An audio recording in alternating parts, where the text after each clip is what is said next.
Alors, bonjour, bonsoir.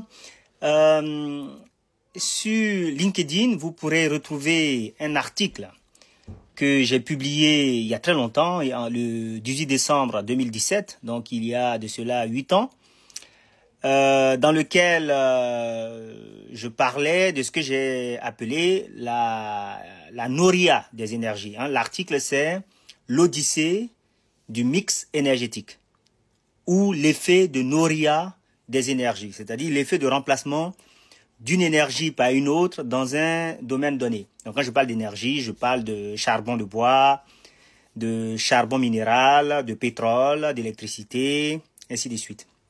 Donc là, vous pourrez aller voir cet article qui date de 2017, qui est un article intéressant parce que vous allez retrouver dedans les facteurs qui font que une énergie prend le lead sur une autre, prend la place d'une autre dans un domaine donné. Donc, l'article, je commence par donner un peu le contexte de l'évolution des énergies. Donc, je vais le lire et le commenter. Charbon, pétrole, gaz, autant d'énergies primaires connues depuis l'Antiquité, dont l'utilisation à grande échelle a nécessité le concours de facteurs politiques, scientifiques et techniques.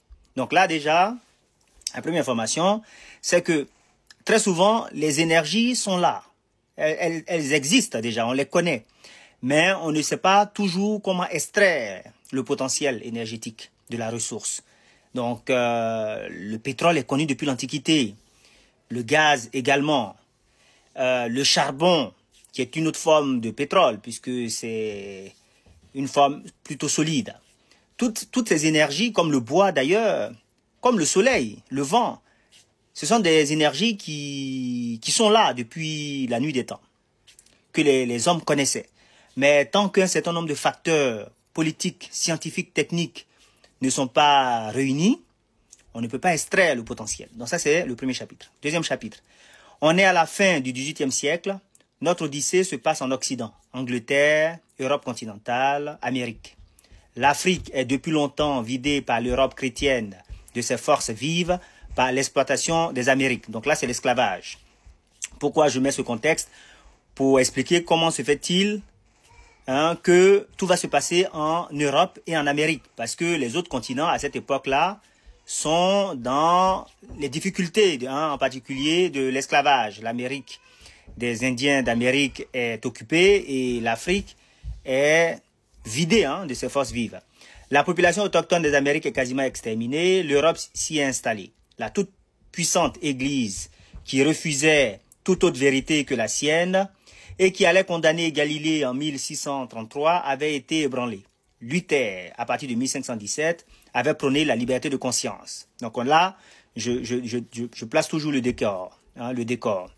Bacon, dans Novum Organum en 1620, et Descartes, dans Principe de la philosophie, en 1644, brisant la tutelle intellectuelle d'Aristote, avait posé la nouvelle méthode de la philosophie naturelle, la science à ses débuts. Donc, à ses débuts, on appelait la science la philosophie naturelle.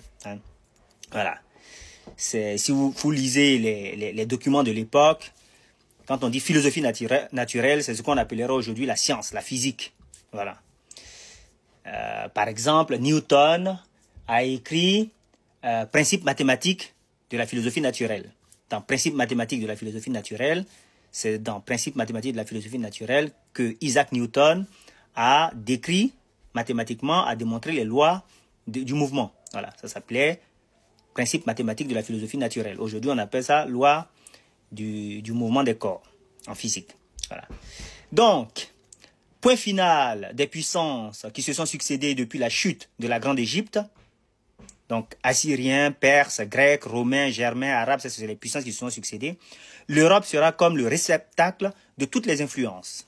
Ça, c'est un peu ce que dit Aimé Césaire quand il dit que l'Europe a été le point de concours de toutes les influences. Donc, il a été le meilleur redistributeur ou elle a été la meilleure redistributrice de l'énergie. Placer l'énergie dans le sens connaissance, ici. Placé dans de telles conditions en Occident, le génie humain allait complètement transformer la face du monde. Donc ça, c'est l'introduction de cet article. Donc maintenant, on va passer à la première énergie qui va être utilisée dans ce contexte en Europe c'est le bois. Donc, le sous-chapitre, c'est la déforestation et la fin du bois. L'exploitation du bois, utilisé alors pour la construction, la cuisson, le chauffage et comme combustible en sidérurgie, avait entraîné une menace certaine sur l'existence des forêts européennes. En cette fin de XVIIIe siècle, le charbon de bois manque pour réduire les oxydes dans les hauts fourneaux. Dès 1774, en France, il manquait déjà du bois. Donc là, c'est la première énergie qui va être utilisée, c'est le bois. Hein, on va utiliser l'énergie la plus disponible, facilement disponible, c'est le bois qu'on va utiliser pour construire des maisons, pour faire la cuisson, hein, la cuisine, pour se chauffer et pour faire la réduction chimique des oxydes dans les fourneaux. Hein, c'est la sidérurgie. Voilà. Et à un moment donné, on va manquer de bois. C'est-à-dire que là, il n'y a plus assez de bois pour faire toutes ces applications-là. Il n'y avait plus assez de bois. Dès la fin du XVIIIe siècle, il n'y avait plus assez de bois. En Angleterre, vers 1794, on pense à utiliser le charbon de terre. Donc là, jusqu'à présent, on a utilisé le bois. Et qu'on a de temps en temps transformé aussi en charbon de bois. Vous connaissez le charbon de bois, bon, ce qu'on prend pour faire les barbecues, ce que nos mamans utilisent en Afrique pour cuisiner.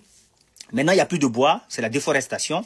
Ce qui arrive quand on utilise le bois, même en Afrique actuellement, c'est ce qui arrive dans certains pays. Donc là, maintenant, on va changer d'énergie. Et là, c'est intéressant parce que ici, vous voyez qu'on change d'énergie, on va passer du bois au charbon de terre, c'est-à-dire charbon minéral, parce qu'il n'y a plus la ressource bois. La ressource a été épuisée. Donc ça, c'est un cas où on change d'énergie parce que la ressource qu'on utilisait est épuisée.